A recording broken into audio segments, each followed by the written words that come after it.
All right. What's going on, everyone? I know everyone was expecting me to be live on YouTube last night, but we had some horrible weather here in the city of Houston overnight. So we were having some Wi-Fi problems and a number of electrical issues, power going on and off, and I didn't want to risk frying my equipment. So I had to postpone that live, or let's say I had to cancel it. So I'm going live tonight here on Twitch. So let's get right into it. So if you guys have seen some of the previous videos, and if you're new to the channel, hello, welcome. My name is Ron Wilkerson. I'm a photographer, a videographer in the city of Houston. And I've added to my tool set a couple of Wacom tablets. So the first one that I got was the Wacom Intous, which was the small Bluetooth version. I didn't think it was going to give me exactly what I needed as far as reliability, durability, for the fact that I'm out on location a lot when I'm doing my shoots. So I decided to upgrade to the Small Pro, which it has a few more features, along the lines of things that I use a tablet for. And I'll show you a few of the things that I've set up so far. So let's jump here into the Wacom Desktop Center. So if we go over to my touch settings, let's jump in there real quick. Actually, let's go to the pin settings first. That's going to give us a better insight. So if we go over to our pin settings, we can see the pressure sensitivity that I have set up. I don't really use a really hard brush stroke when I'm retouching, so I can keep this somewhat relatively soft and still get the same effect that I'm looking for. So I have my front button for right click and my back button on the pin here for double click. I have tilt sensitivity turned off because I don't really use it. Now, something that's really exciting is that Apple just did their webinar today, talking about the new iPhones and new devices that are coming out here real soon.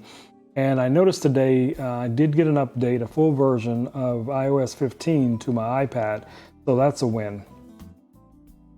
So hopefully we'll be getting the full version of Mac OS to these M1 Macs and other Macs. So for my keys, I have them set up for just the basic keys when I'm not in a specific application. This applies to all applications. I have the Wacom Desktop Center set up, settings, and a modifier shift key as the third button. And on the lower three buttons, I have a modifier set up as command, one as option, and then I have the very low last button, number 6, set up to open Photoshop. Now, if we go into the Photoshop settings, I have the first button as undo, the second button is redo, and the third button I have it as for stamp layer, which is Shift Option Command E, which will give you your stamp layer when you're working within Photoshop. And I'll demonstrate that once we get into Photoshop. And then the lower three, one is the menu dial, which I'll also demonstrate, Finder, and then I also have this one set to open Photoshop because I didn't change it to anything else. The touch ring, I have that set to brush adjustment, so I can adjust the size of the brush while I'm editing. That's always a win. Let's see what else we have here. Display toggle, I don't have it set up really the way, where I'm switching between monitors, but right now I'm using my iPad as a secondary screen for this live. But usually when I'm in the studio or upstairs in my office, I have a much larger monitor and the iPad, so then I have the 3 screens. So I have it set up where I can just switch between those screens.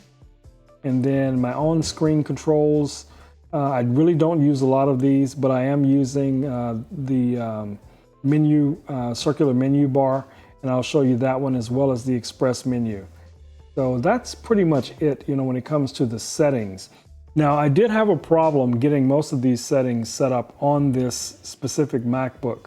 So what I had to do was install the Intous on my MacBook Pro, my older MacBook Pro, and then once I got everything set up and I did all of my settings there, then what I was able to do was save it as a backup, the settings that is, as a backup.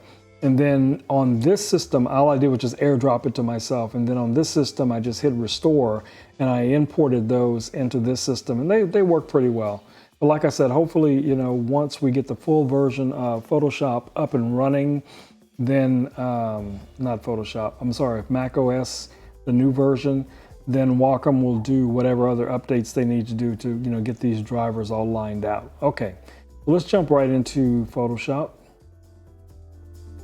Now, like I said, one of the most important things when it came to deciding on a tablet or even choosing a tablet, you know, as a part of my, you know, workflow, you know, because I do have the iPad Pro, and the only issue that I was having with the iPad Pro is that I wasn't getting, you know, proper pen sensitivity, pen pressure control when it came to editing a lot of the images. So we're just going to open an image here and we're just going to go through a quick edit. So I'm going to jump over to Photos, and I think it was this one I was looking at. Yeah, that's a good example.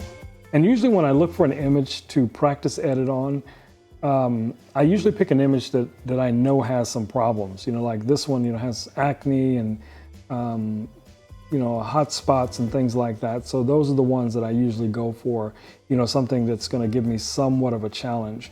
As you can see here, she has a bit of acne, and the fact that her face is painted is going to, you know, create a whole new challenge, because when you're trying to work in frequency separation, you know, working on the skin color and things like that, that can create a challenge. So I'm just going to go here and adjust my exposure just a touch. So what I'm going for here is a more natural light look. I've already adjusted the highlights around her forehead here. And let's take a look at where our blacks are sitting. So let's just bring that just a touch. And then let's look at our whites. See where they're popping right about there. And then bring the highlights down again. We don't want to get rid of the highlights completely, because, you know, that's a part of the feature of the photo. So, you know, but I am going to bring the vibrance down just a touch. And I'm going to go up also and look at her skin tone. It looks a little too magenta. I'm going to warm it up just a little bit. And then we're just going to go ahead and open that. Okay, let's get to it. So usually there's a number of ways you can go with removing these imperfections. The standard way that I would normally do it is that I would create a duplicate layer, and then I would use that duplicate layer to then remove all of the imperfections. That's one way you can do it. Another way that you're able to do this is to just create a layer, and you can do all your editing on that layer. So if we just go here and just say we're just going to create a layer, and then you want to make sure on that layer, when you choose your spot healing brush, that all layers are, you want to sample all layers. Just this specific time you want to do that. In the future, if you're doing other things, you want to make sure, you know, what it is that you're sampling from, if you want to sample what's below. So we're just going to make the brush a little bit bigger. Right about there. And then we're going to go over and take a look at our pen pressure. So I know I'm using a soft round brush, and look at our pressure. So our shape dynamics is on, and it's on pen pressure. And then we come down to transfer, it's also on pen pressure. But I don't want feathering, I don't want this on, so I'm going to turn that off. And let's look at smoothing real quick here. Yeah, we're good. Okay. So I'm going to grab, we're just going to start just going in here real lightly and just taking out these little imperfections. And most of them, like I said, you can see them. Now, because of the fact that her face is painted, you have to be very, very careful when you go in this method, when you're taking out imperfections, because you don't want to create patterns on the skin. Now, another option would be, if you're concerned about that, to go to the normal healing brush tool. Now, the difference with this is that a lot like the clone stamp tool, you're going to have to come in here and hit your option key, and you're going to select an area to choose from. Then that area is going to duplicate and clone for the most part over that area. So you would just keep making your selections and then go in and clean up. And you can grab your space bar if you need to move your image around. Now, I do have touch sensitivity set up on this tablet. Let me switch to another camera so you guys kind of see what's going on here. So I do have the touch sensitivity set up on this tablet, so I can go in and I can zoom in and out, you know, things like that if I need to. But we're going to stick with getting rid of these imperfections. So I may have that turned off. Yeah. That's off. Let's turn it back on. And let's get in here and get rid of the rest of these little imperfections. And I mean, there's a few of them. I think that's why I turned it off, because I was resting my hand on it. And I noticed that every time I would rest my hand, it would rotate the screen, and I didn't want that. So here, and then we can just go in and you can just touch these up really quick. Now, like I said, I prefer using the spot healing brush, because to me it just seems like it's a lot faster, because it's just pretty much sampling from what's nearest to it. And I will go in and touch up some of these other areas after we get through with the frequency separation. But for now, I'm just gonna, you know, just get the big stuff. So we have a little bit of acne here, here, definitely on the chin. And then because you're using, you know, your pen pressure, the harder you press, the larger the area it is that it's going to affect. So you can get this down to a really small area if you want to, or, you know, to a really large area, just depending on, again, how much pressure you're applying with the pen. This mole is something that's a part of her face, so I'm going to leave that. And then let's go here. I'm also going to turn off the touch screen, because that's going to annoy me. Okay, so let's look up here on the forehead. That's where most people have the majority of their acne. And we're just going to grab a few of these and just knock them out real quick. So if you guys don't have these actions that I'm going to be demonstrating, just let me know in the comments. There's a number of options. Either I can do another video where I can show you step by step how to create them yourself, or, which I probably will also do, is just provide a link in my Dropbox where you can just go and download these actions and install them in Photoshop. I know I've done a number of videos explaining on YouTube how to install actions and you know, pretty much how to use them. So all we're doing here is we're just touching up a few of these little spots. And I think we're good. So let's just, yeah, there's still more, but I'll get a lot of that after we do our frequency separation. Just to stay consistent without making this a, you know, 4-hour live. Just want to get in here and show you guys this real quick.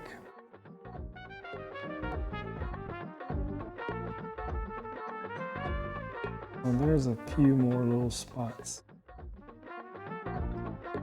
Now some of these, depending on what your blur radius is, you can take a lot of these out depending on how much texture you want to preserve in your image. You can take a lot of these imperfections out during your frequency separation. So let's go ahead and get to that. So we're going to,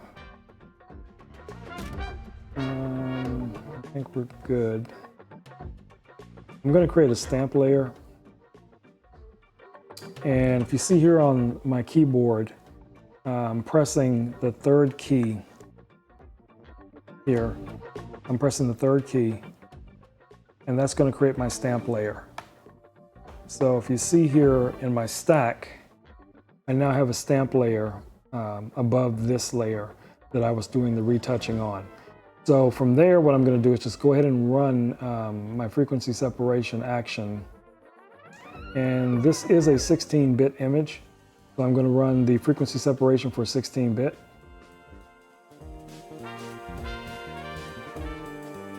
Okay, so now we're going to go in and we're going to make our Gaussian blur selection. We're going to look at exactly how much of this image we want to blur out.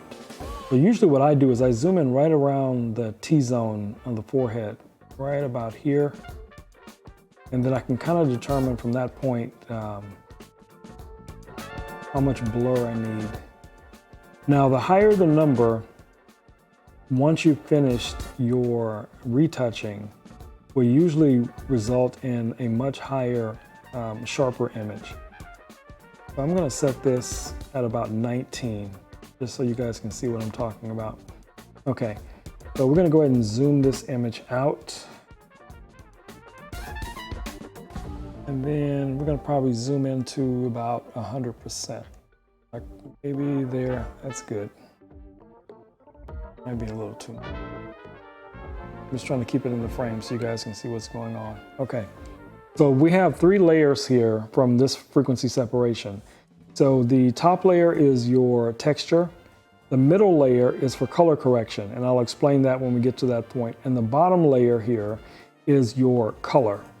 So if we turn off the texture layer, then we get a blurry image because now below it is just the empty layer and then the lower layer, which is our color layer. So actually we can turn off this layer as well because we don't need that to be on. But what we do want to do is to come up here to our texture layer, come down here, click on black and white, and then we want to crush the reds so we can really see. Remember, her skin is painted, so that will have some effect on this. But then we're going to maybe open the yellows up just a little bit because those are 2 colors that are definitely in the skin. And then we can come back down to our color layer, then come over and make selection of your mixer brush. And before you start painting, check to see, which brush you're on. Make sure you're on a soft round brush. And at that point, also check your brush settings. Now, the other thing that you want to look at is what you have set up here for your mixer brush. Right now, I have my wet at 9, my load at 75, my mix is at 90, and my flow is at 100. And I also have it set up where it'll automatically clean the brush each time I make a stroke. So I'm not dragging color from one area to another area, okay? So let's get to it. So what we want to start doing is basically blending the colors together. So we have a highlight here. We have, more of a mid-tone than another highlight. So all we want to do is blend these colors together. So these are, let's say, our mid-tones, then blend the highlights. Just want to mix those colors up real good. And then keep going, just pick the next area. Remember, you want to keep staying consistent in mixing just light colors together. So if you're mixing highlights, you only want to mix highlights. If you're mixing shadows, you only want to mix shadows. And I mean, you'll find some areas where it'll look weird. Remember, like I said, her face is painted, and I'm looking at this from a black and white. So there might be some issues, once I go back and see what this looks like in actual color. But for now, we're just going to mix the colors and see exactly what we're getting. And then when you come to an area where it's a transition between a shadow and a highlight, just kind of blend it softly in between. So I'm going down here now into her T-zone. I'm just mixing that. Here on the side of the nose, bridge of the nose, the highlight there. And this shouldn't take a long time. You just want to stay focused and get it done. And you just want to try and mix all of those imperfect colors together.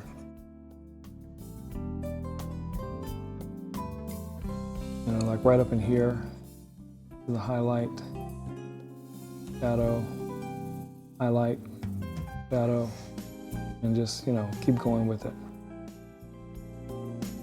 Now you're not trying to mix, again, you're not trying to mix colors together. You're only trying to mix the exact colors that are present in that specific zone. So that's all we're doing here, mixing those and creating harmony. Now, in real life, other than, I can't say I haven't seen makeup that could be this good, because I have. I've worked with some amazing makeup artists in the past, and especially my makeup artists that do airbrush makeup, they can really get pretty close to what we're able to do in Photoshop if they have the time, you know, to do it. If they're able to, you know, if they're proficient with airbrush makeup, man, you'd be amazed at the things they can do, and they can definitely speed up your workflow, because there'll be just that little, you know, few touch-ups you may have to actually do, because the lighting, if your lighting's on point, your focus is on point, and you got a good makeup artist, and that's all you need. So let's turn off the black and white layer. Actually, let's turn on the texture layer so we can see a little bit of what we're doing here, because I see a little things here. But I think that's also related to the paint. If not, I'll catch it when we get to the furtherance, the second step of blurring the skin. But I'm just gonna go ahead and mix that together for now. And some of these other areas, I'm gonna go ahead and mix them down just so you guys can see it here in the video. Now, if I turn off the black and white layer, and now you see just the color. So you can still see there are some areas where there's some mixture in color, but we'll get to that with this middle layer. So from here, if we turn off frequency separation, that's before and that's after. That's with the black and white on and off. So if we close this, that's what it looks like before, and that's what we've done so far. Okay, so the next thing I would normally do, you know, to speed up this a little bit, is that I would go in with my lasso tool, and I would start lassoing certain areas and then blurring them, you know, even further. But I'm only doing that on the color layer. So I'm down here back again to the color layer. I'm going to go in here and I'm just going to make a selection.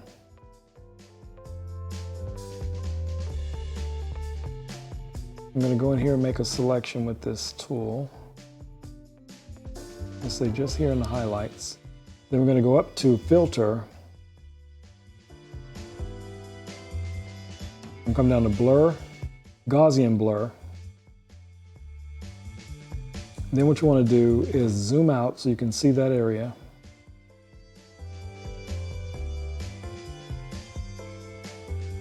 And zoom back in so you can see what it's doing.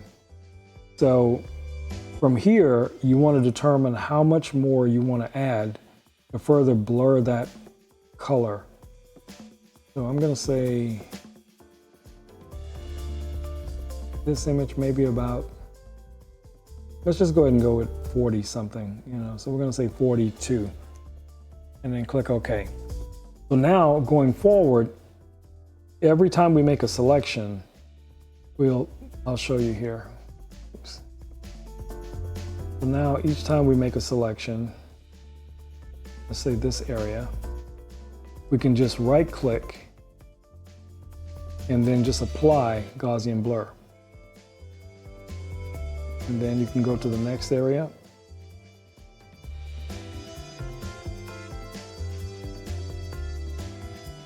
Select that again.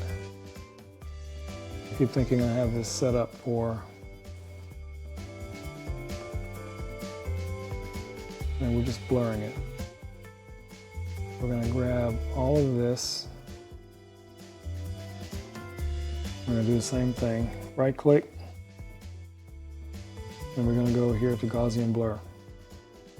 So I'm right clicking, and I don't have right click set up on my pen, but then you could always just go up here to filters, and your Gaussian blur will already be here selected, and you can just select it. So we're just gonna go in and just grab some other areas. And one thing I didn't mention is, here under feathering, you want to make sure that you're somewhere between 19 and 20, 25 pixels, so that when you do blur this area, it's going to feather it out. So you don't have to be so exact with your selection, you know, to get exactly what you're looking for. So I can just go up here now to filter and just hit Gaussian blur, and it's going to apply whatever the last setting was. I'm just going to go in here real quick. Whoops, that's not good. Go in here, stay away from the hard lines like the lips and stuff like that. And then, again, just apply Gaussian blur.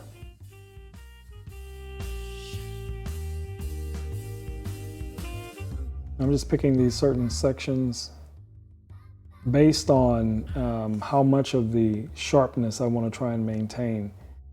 So I'm going to bring this up into the color, because I'm more concerned about the color around her eyes being sharp than I am, you know, what's here on her cheeks.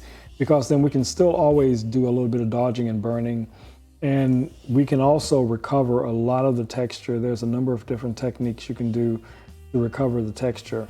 Now, you don't want to apply the blur over the same area twice, so, you know, keep your eye on exactly where you're selecting so that you're not reselecting the same area more than one time.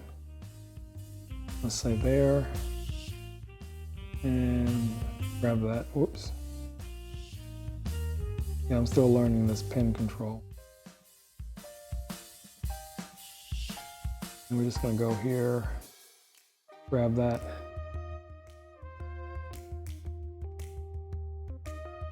This would probably almost be faster if I was doing it with just my hand. Okay, so now we've gone in and we've further enhanced this area here. So what we can do here with this layer, if we turn this layer back on, is that now we can go in with our brush, just your regular brush, and you can come here, hit Option, and then select, say for instance, a specific color. And then now you can just, let's bring that low down, way down to maybe 4%, something like that. Then you could just come in here and just paint in those areas. Just lightly paint in. Wherever you see there's some imperfections that you didn't get with your frequency separation. And I don't see a lot of them, but I'm just using this kind of as an example. So there's another area right there.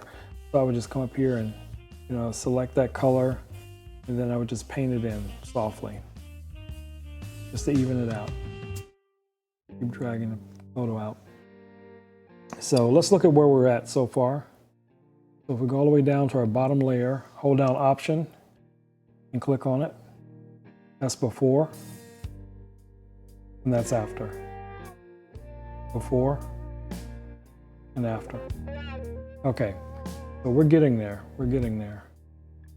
So there's still a few other things that I would normally do. So let's close this frequency separation down. And now we're going to create another stamp layer. And that's going to put this layer above all the other things that we've done so far. So now this is a combined of all of these things below.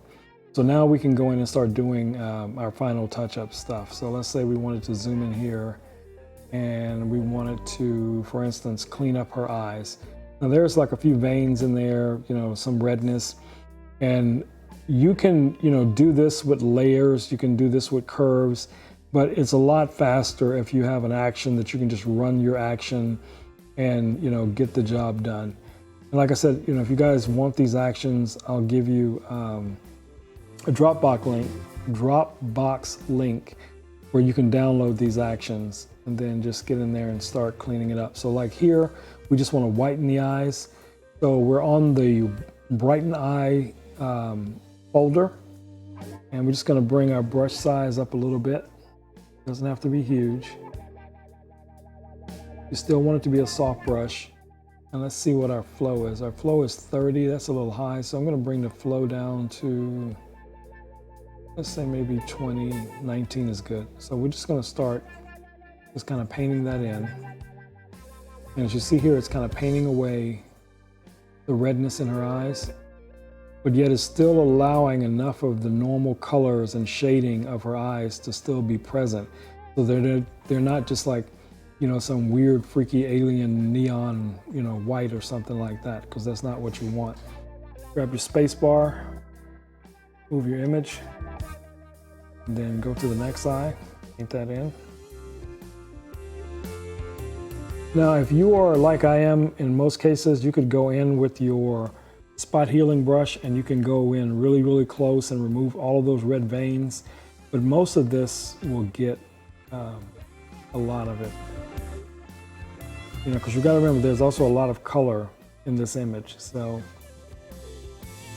I wouldn't go too far with that. So then the next folder here is Sparkle. And what this allows you to do is add a little bit of shine to the eye. So we're just going to go over that a couple of times. And then we're going to move that and do the same. If you guys have seen my videos before, I know you've seen me do these before. And then the iris is the last one. That's where you want to go in and just really darken it down. You know, paint that in.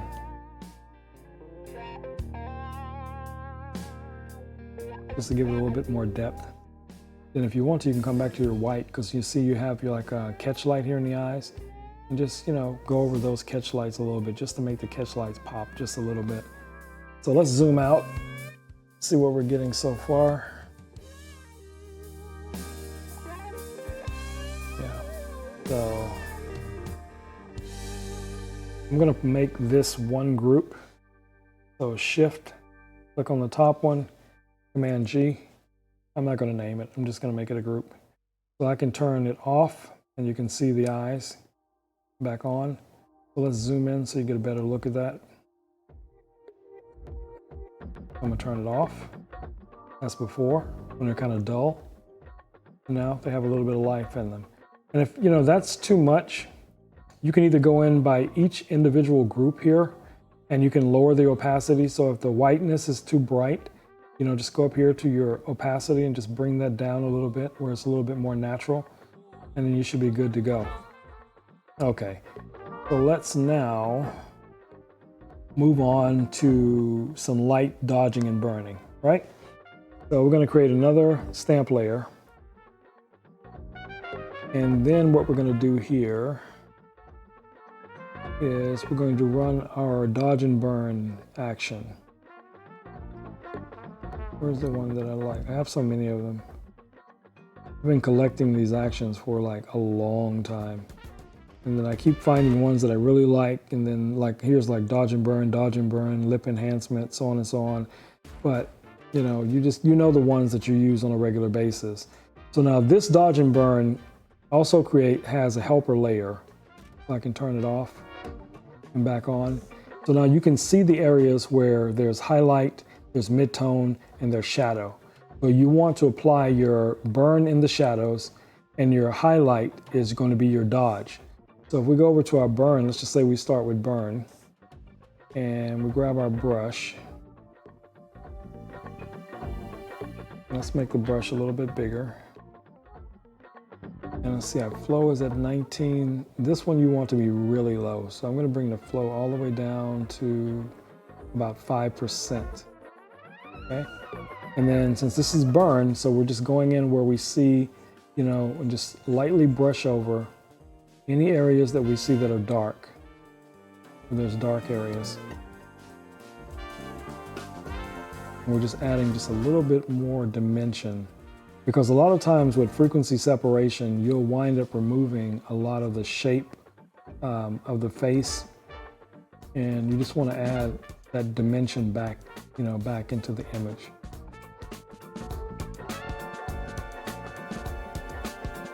Maybe a little bit here on the lips. Underneath the lip here, burn that down a little bit here on the cheek.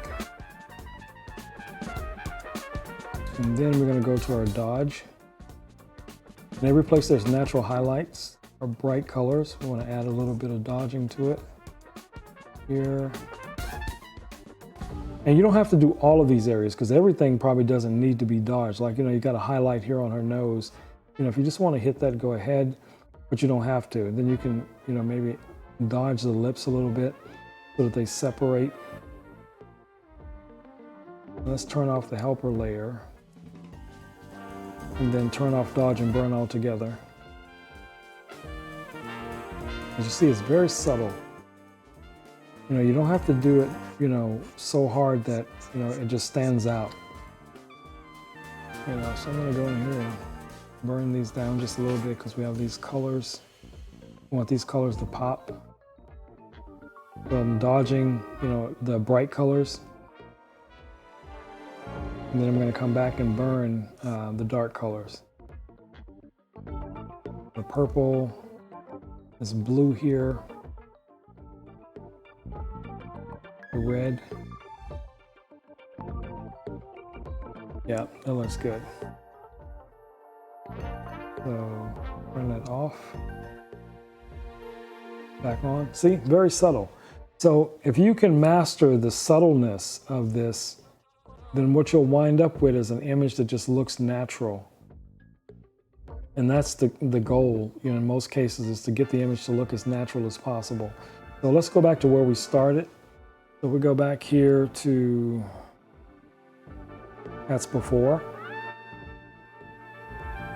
and that's after. So we cleaned up all the acne, we created some harmony in the skin tone, we burnt the areas, some of the colors down, we dodged some of the colors, we cleaned up the eyes. I didn't do anything with the lips, but you know, you could go in and add lipstick or something like that, you know, if you wanted to. There's a ton of actions that can help you with that if you just want to speed up your workflow. Then there's an entire panel that I use on occasion for makeup. And that's from Retouch Academy. They have an entire panel that's, you know, really good for makeup. So let's say if I want to do the lipstick real quick, I want to add lipstick to her. I can just come and find lipstick, click on that. And then I can then determine what color I want the lips to be. So maybe I want to choose one of the colors that say is in the image already. I can just go into the folder,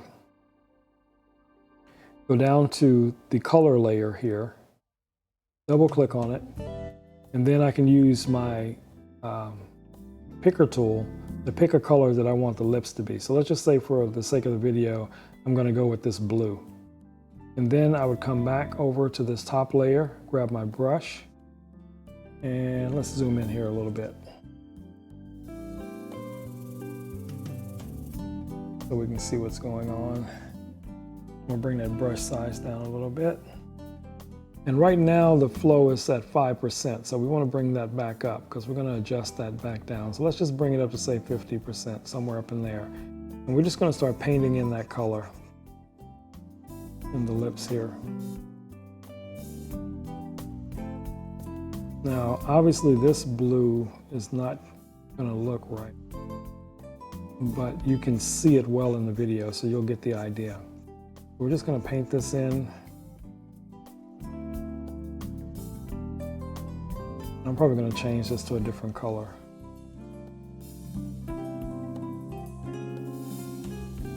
Now, the advantage to working with, you know, a layer like this is that I can double click on this again, and then I can choose another color. So let's say I went with green, and you see the green is now applied to her lips because it's the same layer. So I can still go back in here and, you know, paint this in a little bit more. And then you can still go in if you wanted to and dodge and burn or whatever you want to on the lips. I'm just going to bring it out just a little bit to these corners. And then we're going to zoom out and take a look at it.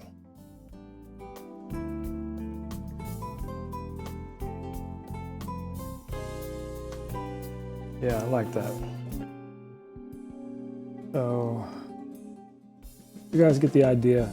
You don't have to make this hard on yourselves because you know, taking the photos, setting up your lighting, getting everything else right, then you still have, you know, your post work to do.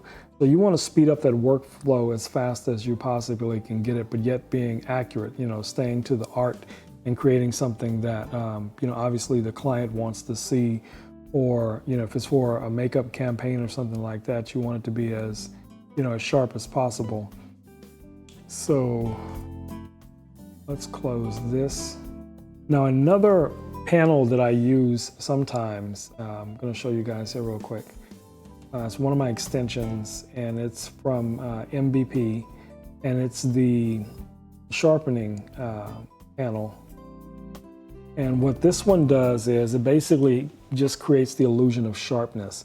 So in this image, there's a lot of little small details and things like that that you may want to keep sharp because you want the skin texture to stay. So you could go into, let's say, the medium slider. We're going to move that up to maybe about a, you know, a 10, somewhere up in there.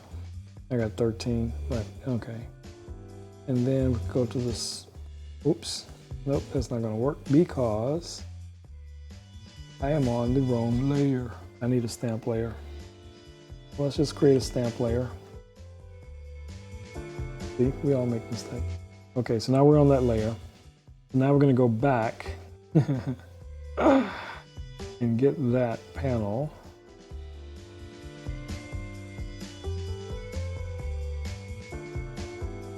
Give it a chance to load. And then what we're going to do is we're going to do just a little bit of sharpening. We don't need to do a lot once this ever loads. It's taking a minute, guys. It's taking a minute. I lose my patience.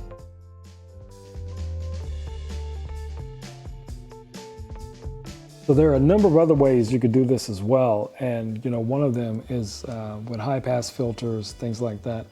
I'm going to see if I can cancel this. I had the same problem a couple of nights ago, and I know what it is. It's just related to Photoshop. But basically all this was going to do is just add a little bit more sharpness into the image.